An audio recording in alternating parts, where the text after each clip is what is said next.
This is Dan Abbott. I'm making this video to show you how to approach the connector assignment in AEDD 170 at Southern Maine Community College. This is using SolidWorks. The purpose of this is to have you apply a number of different tools. So that's what the part looks like. I'm going to call it a connector plate. But you have to follow the instructions at the top of the handout that you have, which means you have to do this as a thin extrude. You have to put in hole patterns in a certain way. And then you're going to have to put in slots in a certain way, and you're going to have to use an equation to drive the size of the hole. I'm going to start by starting a new part. I'll make sure that my units are set to millimeters because that's the units that the part is drawn in. I'll go to sketch. I'm going to sketch on the top plane, and what I want to sketch is the outline shown in the top view as a single open sketch. I'm just going to sketch the outside of this, and then I'm going to use a thin extrude to create the basic shape. There's symmetry in this part. That means I want the origin of this part to be on the symmetry line, which goes down through the middle like that. It's not symmetrical left to right, but I'm going to actually put the origin here anyway because there are some things that are symmetrical left to right, and that's those two hole patterns. So even though it's not entirely symmetrical as a part, it's going to be helpful for me to be able to mirror that pattern to this side or that pattern to this side if my right plane goes right down through the middle. So back in SolidWorks, I go to the line command. I'm just going to start over to the left of my origin, go straight up, get a vertical line, go through the origin, go down, make a little bit longer line, escape key. I'm going to create a smart dimension on the top. The overall length of this part is 110 millimeters. The height on this side is 50 millimeters, or the width, and the width on this side is 60 millimeters. Now, two things. I can't stand the ISO aligned dimensioning style, so I'm going to go to options, and under document properties I'm going to change the overall drafting standard from ISO to ANSI. I find it much easier to read the dimensions like this. You'll notice we do not have a fully defined sketch, and you know that if you give me a part with the sketch that's not fully defined, you'll get a 0 on it, so we need to figure out why. And the reason is simple. This part is not constrained going right to left. In order to constrain it going right to left, I'm going to have a midpoint relationship added to the origin, but I'm going to wait. Not that it matters. Well, actually I won't wait. I want to show you what would happen if you try to add a midpoint relationship to something that has fillets in it. So first I'm going to go over to the fillet command, the sketch fillet command, because I want to sketch in the fillets that are represented by those corners. And you notice I'm drawing the outside of this thin extrude. The radius on the inside is 5. There's a 5 millimeter thickness, so the radius of the outside fillet is going to be 10, which is what it's set for. So now I'm going to add my relationship. I'm going to pick the origin, hold the control key down, pick the line, and go over and pick midpoint. There's no problem at all if I do it in that order. If, however, you do it the other way, you add the relationship and then add the fillets. Looks good for a while, but every time you add a fillet now, it's going to tell you that adding that fillet is going to interfere with that midpoint relationship. We're going to continue anyway because we know by the time we add the second one, get the second error message, it's going to resolve itself. So we have a fully defined sketch. It's helping that at the bottom. All I want is an open sketch. So I'm going to go over to features, get out of my sketch fillet, do an extruded boss, and it knows that I want a thin extrude because it's not a closed shape.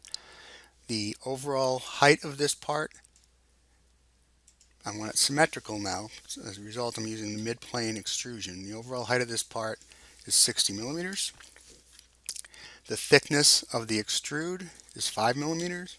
Coming down here,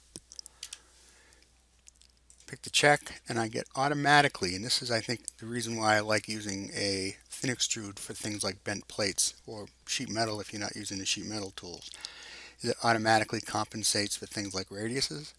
So that part is now ready to start adding the other feature. I'm going to start by adding the equation. And I'll add the equation. Now I have equations showing over here in my tree because I've set it up that way. If you haven't set it up that way yourself, it won't be showing. You'll have to go to Tools and Equations to get to Equations. And the Equation Manager opens up. I'm making a global variable. Type the letter A, tab, the equal sign comes up automatically. I'm going to type in a 4, pick OK. Now I have an equation that is A equals 4, which is also really called a global variable. If I open up equations over here, you can see that it'll be listed like that. I'm going to sketch on the left hand side. I'm going to go to the left hand view. I have mouse gestures set up for changing views, but because I'm in the sketch mode right now, mouse gestures change to something else. So I have one difference in my isometric view. So I can't use mouse gestures to change views while I'm in the sketch unless I go and redefine the sketch mouse gestures commands. So instead I'm going to come up to the heads up menu and then pick the left hand side. Now I don't really, when I'm sketching, I don't want this black shadow, and that black shadow is being cast because SOLIDWORKS is set up by default so that shaded views cast shadows. Well, I want a shaded view. I happen to like the shaded view better than this view when I'm doing a sketch. So I'm going to go to the shaded view, but I'm also going to go to the view pull down. Under display, I'm going to clear shadows in shaded mode so that I can get rid of that dark black place. I'm going to start with a center line because I have symmetry, and I always do. Bring it straight across. I've got a horizontal line that goes to the origin, so it's fully defined except for the endpoints. I'm going to start with a slot. Now there are a couple ways to draw slots. One of them is to use the slot tool. The other one is to do an offset and then have rounded ends. I'm going to show you both techniques. As a result, I'm actually going to move the end of this in here, move that so that it is coincident with that edge. I'm going to put a dimension on here, which is going to be the depth of the slot. The reason that's coming up is because I have both a point on the line and the line itself selected, and it thinks I want to do an angle, and it's asking me what do you want the angle to go from, and I could go over here and pick this, for instance, get 90 degrees. Instead I'm going to clear using escape, go back to my smart dimension command, and I'm going to dimension the overall length of that, giving the depth of the slot, which is 30 millimeters to the center. Now I'm going to do an offset. When I do the offset, I'm going to change the type of offset to bidirectional. And then I'm going to change the selection for cap ends to on with arcs. My offset distance I'm going to set to half of the width. Half of the width of this is 6 because the width is 12 millimeters. Click OK and I have a fully defined sketch. Now I could just use that as a way of, oh, I went to the wrong edge when I made that relationship, so I need to get rid of this. That relationship is actually between here and here, so it needs to come in like that. Now I can go ahead and use this shape, this closed shape, as a way of doing an extruded cut. There's really no problem, but I really am cautious when I'm making any kind of part about having cuts that extend out into space, because I don't know, but down the road I might end up putting something in place that I end up moving around on the feature tree, and that cut could come back to haunt me. So I actually prefer to have a shape that's exactly what I want to cut out. So I'm going to erase that arc. I'm going to draw a line. It comes down here, still fully defined. Come over to features, do an extruded cut.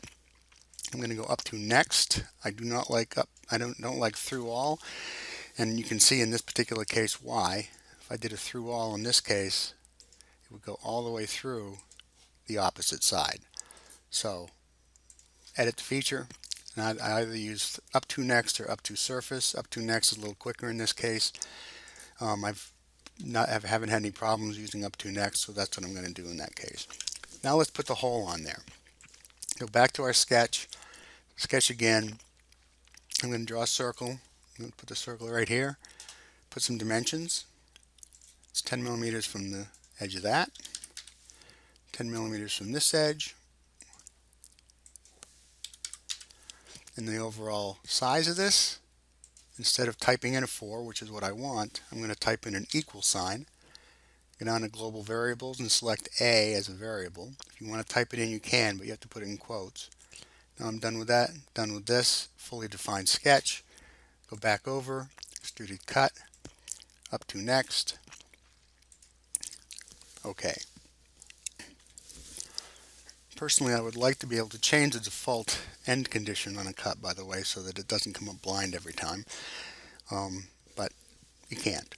At least you can't as of 2017.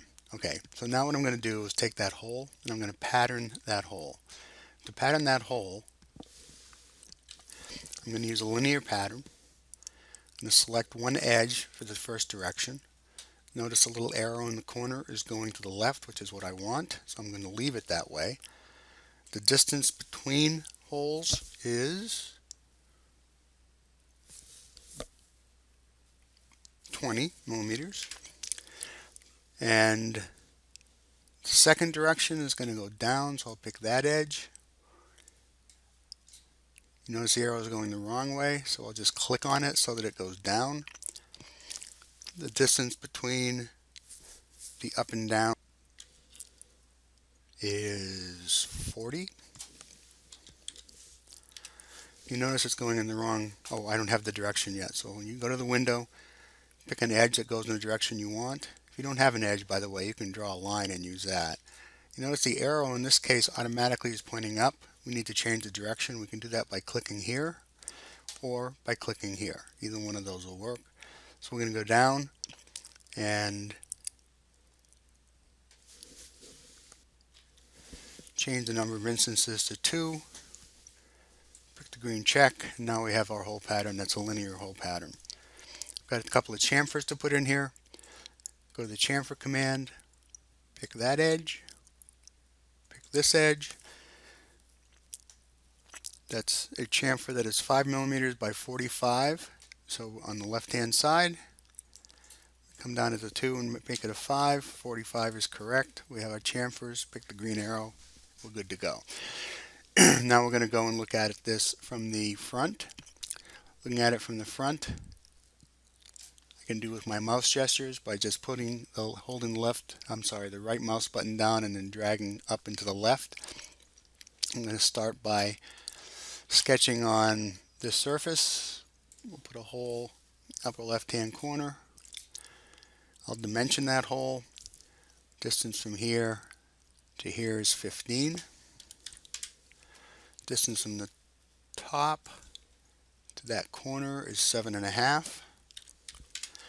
And the overall size of the hole, equal sign, global variable A, green check, and now that's fully defined. And what we're trying to do is to create this entire hole pattern. I'm putting one seed hole in here. Do not pattern this hole in the sketch. You will be sorry. Instead, we're going to pattern this hole as a feature. Now, if we take a look at the distance between the holes, the distance between them is 6 millimeters. It shows you that right here. Up and down is 9, so it's a 6 millimeters and 9 millimeters.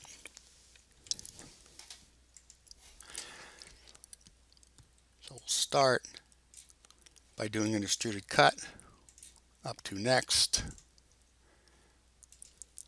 I've got the cut in here. Do another linear pattern. What we want to do for our linear pattern is that cut, which is the last thing we created, so it's automatically selected. Direction 1 is going that way. The distance that way is 6 millimeters. The distance going down is that way. Flip the arrow because it came in the wrong direction. The distance between holes going down is 9 millimeters. Change that to 9. We need 5 to the right, and we need 7 going down. No, we don't. We need 6 going down. Now, we don't want all those holes. If you take a look at the drawing, there are a couple holes that aren't there that would otherwise be part of this pattern. So we'll go back to SolidWorks. Over in the Feature Manager, we'll drag the slider down. And there's a category called Instances to Skip. As soon as we open that up, little pink dots appear. And I can go in and selectively remove the holes that I don't want to see. Now, as of 2017, I can actually do that with a window, which is what I did at the bottom. Now that I've done that, pick the check mark, we've got the pattern we want with the two parts missing, and now I can go ahead and mirror it. Because of the way it was created, my mirror face is going to be the right plane. Last thing I created was that pattern. It automatically mirrors over, so I quickly now have the pattern changed. And if I wanted to change the hole size, I can go over to Equations, Manage Equations, change that from 4 to 2, for instance, and now every single hole that I've placed in here is going to change to 2. I want to change it back to something else, just change that to 4. We go back to the 4. Let's go put the slot in the middle of this as well. So we'll look straight at it, scratch on that surface right there. I'm going to start with a center line because that's where I want the slot to go. Now this time I'm using a different technique for the slot. Instead of offsetting this line and then capping the ends with round caps, I'm going to use the SolidWorks slot tool. I'll pick 2 points on that center line and then drag it off to the right. Now the slot is tied to the center line, but it's free to move up and down and doesn't have a fixed size yet. I'll put a dimension on the slot. The dimension I want for the width of that slot is 8. The distance from the center of the first arc to the center of the second arc is 30.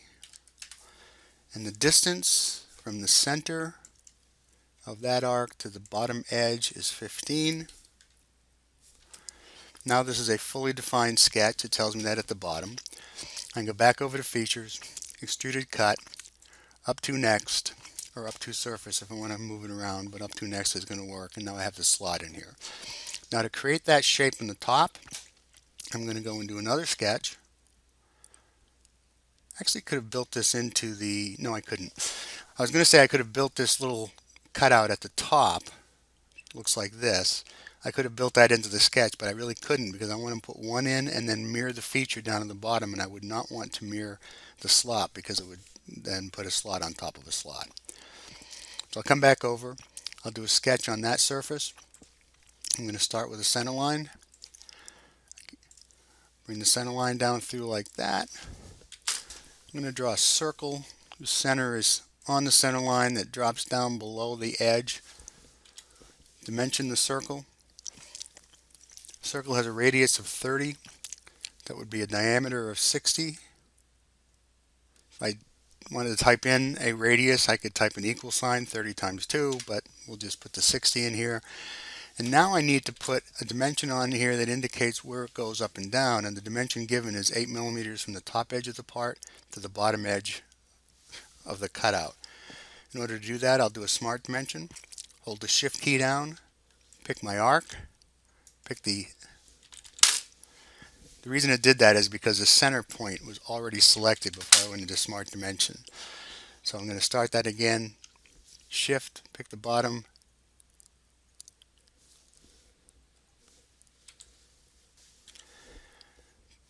I'm going to turn this off and on and try that once again. If you hold the shift key down while picking the arc, it should dimension to the arc itself. It did work that time. I'll bring that out here, make that an 8. Now that's how far down I want that to go. Now I can just go ahead and cut that out, but I don't like leaving large shapes outside of the part in a cut like this just because it complicates the editing process, or at least it can complicate the editing process later on. So what I'm going to do now is to convert entities. I'm going to convert that edge right there into an entity. Now I'm going to do trim, and I'm going to trim to that shape because that's the shape I want to cut out. Go back over here, extruded cut. Once again, I'm going to go up to next, pick OK, go to the mirror command, pick the top plane. Since we made it symmetrical using a mid-plane extrusion, mirror that down. Now we've got that part all done. Now we'll go to the right hand side. Right hand side, we're going to put a round on the end of this. This is something that SolidWorks calls a full round fillet. So we're going to use the full round fillet option by going to fillet, going over to the left. If you've used Fillet Expert for something, that's the one that's been selected, so that's the last one I use. I'm going to go to manual. The fourth option is full round fillet. It has 3 windows. Each of them has to have something in it. Go in the order that you want that fillet to go. So I'll pick the top surface first. Go to the middle window and pick the end surface. Go to the bottom window, pick the bottom surface, and automatically creates a full round fillet. Now the reason I did that is that if I put a number in there, I actually know what that radius is, so I could have done a fillet with a radius. But if I put a number in there and then later on we had a change in the height of this from 60 say to 30, now we're always going to have a rounded fillet on here. If we had not done that, you can see we have a few other problems of course, but if we had not done that, we wouldn't have the option of making an edit and having it still be a full round fillet. Put that back to 60, click OK, now everything's back to normal. I'm going to sketch on this surface, put a hole. I'm going to pull out the center by hovering over the edge, snap to the center of the fillet, put a circle in there, put a dimension on it. The dimension is 20, features, extruded cut, up to next. Now that's done. Now this next one is important. I mean, they're all important. I'm going to do a circular pattern, and I'm going to do a circular pattern by putting one hole in and putting it around. If I put that hole in the same sketch as this middle hole, it would have made 6 holes in the same spot, and that would cause a problem, or at least it could cause a problem later on when I was doing my extruded cut. So I'm not going to do that. Instead, what I'm going to do is draw one hole 30 degrees off to the left over here. And I'll start by sketching on this surface. Draw a center line. I'm going to draw a center line that goes right down through the center of this.